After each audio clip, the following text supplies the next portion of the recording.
Clippers resmi menjadi tim tertua di NBA nggak cuma saat ini, tapi juga sepanjang sejarah di mana pemainnya rata-rata berusia 33 tahun.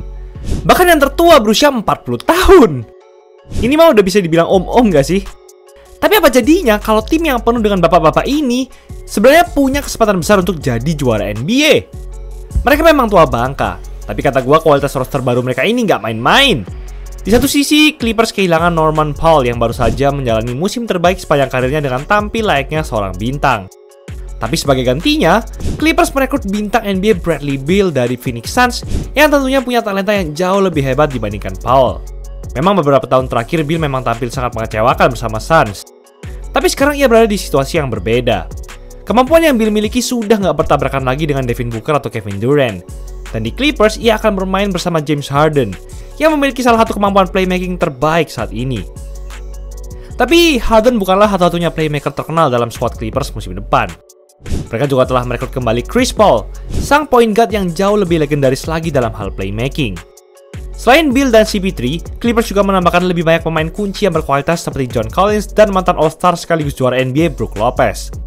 Coba kalian lihat roster keseluruhan Clippers ini. Mereka bisa dibilang termasuk sebagai pemenang yang underrated sih pada offseason ini. Mungkin Clippers ini mirip sebagai sebuah anggur, di mana squad mereka justru semakin bagus meskipun semakin tua.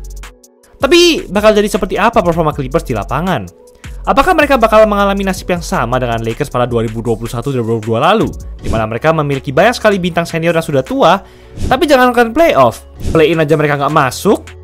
Apakah squad Clippers musim depan ini beneran bisa jadi juara?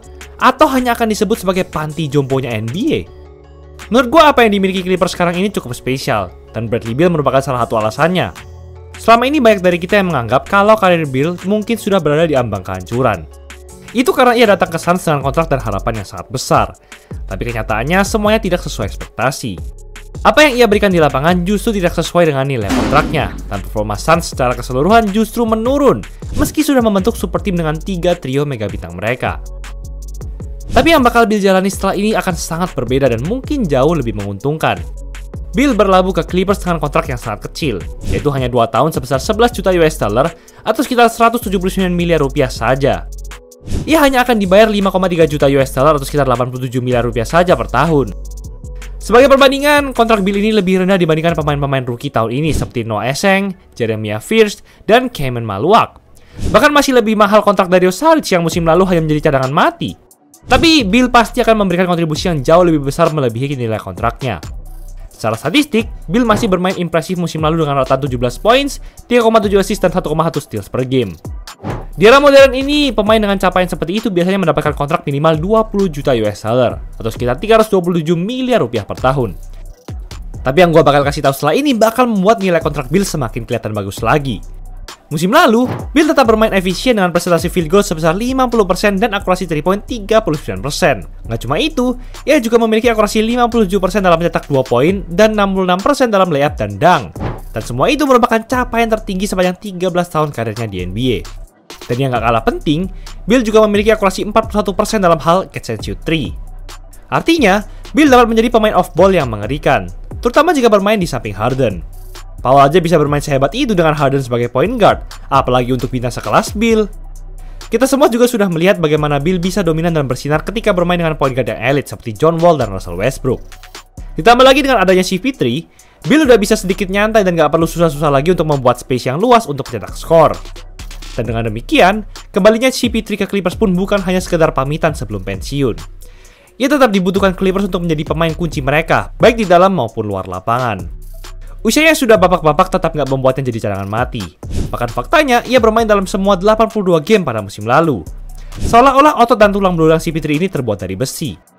CP3 masih bisa mencetak double-double dengan poin dan assist tanpa melakukan satu pun turnover.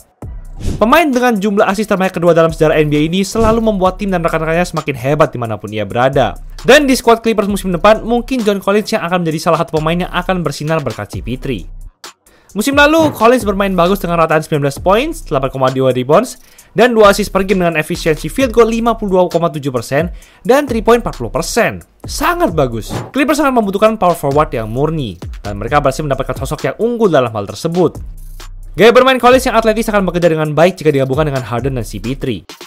Selain itu, kemampuan shooting Collins sekarang juga sangat baik jika dibandingkan dengan tahun-tahun sebelumnya. Tapi ada satu aspek permainan Collins yang jauh lebih penting lagi bagi Clippers. Collins memiliki kemampuan rebounding di atas rata-rata. Selama ini Clippers hanya bisa mengandalkan Zubac sebagai rebounder utama mereka. Sehingga ketika Zubac istirahat, performa Clippers langsung anjlok karena mereka nggak punya rebounder yang sama kompetennya dengan Zubac. Dengan adanya Collins, Clippers sudah tidak perlu lagi khawatir aspek itu. Dan menurut gua, mereka sudah mengambil keputusan yang jenius dengan merekrut Collins. Tapi itu bukan satu-satunya bantuan yang akhirnya Zubac dapat. Brook Lopez juga akan mengambil peran yang nggak kalah penting sebagai center cadangan Clippers. Meski sudah berusia 37 tahun, Lopez masih bisa tampil produktif dan konsisten. Musim lalu ia mencatatkan rataan 13 points, 5 rebounds, 1,9 blocks, dan 1,7 3 points per game bersama Bucks. Clippers mungkin sudah bertahun-tahun gak punya center cadangan dengan kualitas seperti Lopez. Coba kalian bayangin, musim lalu cadangan Zubac mentok-mentok cuma Ben Simmons, yang akhirnya juga dipermaluin habis-habisan oleh Nikola Jokic di playoff. Sekarang Clippers punya center cadangan yang gak cuma konsisten jago defense dari awal sampai akhir game, tapi juga yang jago shooting dan bisa memudahkan rekan-rekan setimnya di sisi offense. Tapi kira-kira gimana prediksi cerita basket buat Clippers musim depan? Sekarang mereka sudah memiliki 8 pemain yang berusia 30 tahun. Ya, 8 pemain. Tapi roster mereka sekarang bisa dibilang cukup merata. Ada beberapa mega bintang, ada pemain inti yang berkualitas, ada pemain cadangan yang gak kalah solid, dan juga ada pelatih yang pintar. Menurut gue, mengingat persaingan wilayah barat yang juga semakin ketat, Clippers tetap memiliki kesempatan yang solid untuk tembus final wilayah. Dan mungkin saja kalau hoki, mereka masih bisa lolos ke final NBA dan jadi juara. Tapi seperti yang kita tahu, Clippers pasti akan menghadapi resiko cedera yang jauh lebih besar dengan skuad tua mereka ini. Namun musim lalu saja mereka masih bisa menang 50 dari 82 game dengan Kawhi Leonard yang absen lebih dari setengah musim. Musim depan pun bisa menjadi lebih baik untuk Kawhi, karena sekarang Clippers sudah memiliki roster yang dalam dan ia bisa mendapatkan lebih banyak istirahat dan menjaga kesehatannya untuk playoff. Dan begitu saja, Clippers sekarang memiliki kesempatan yang besar untuk jadi juara NBA di era Kawhi. Menurut gue, manajemen Clippers sudah sukses besar untuk membangun roster paling bagus dengan segala situasi dan kondisi yang mereka alami dalam beberapa tahun terakhir. Tapi kesempatan itu tidak akan hadir untuk waktu yang lama, karena 2 tahun lagi, kontrak pemain-pemain andalan mereka ini akan habis, dan tentu saja mereka akan jadi semakin tua. Itulah episode kali ini. Gila, cuma 70.000 plus kamu udah bisa dapat satu style jersey, free design, free voucher, dan custom satuan. Gas CO di Easy Sportswear. Jangan lupa like dan subscribe agar channel ini bisa berkembang dan menghasilkan video menarik lainnya. Thanks for watching and see you in the next video.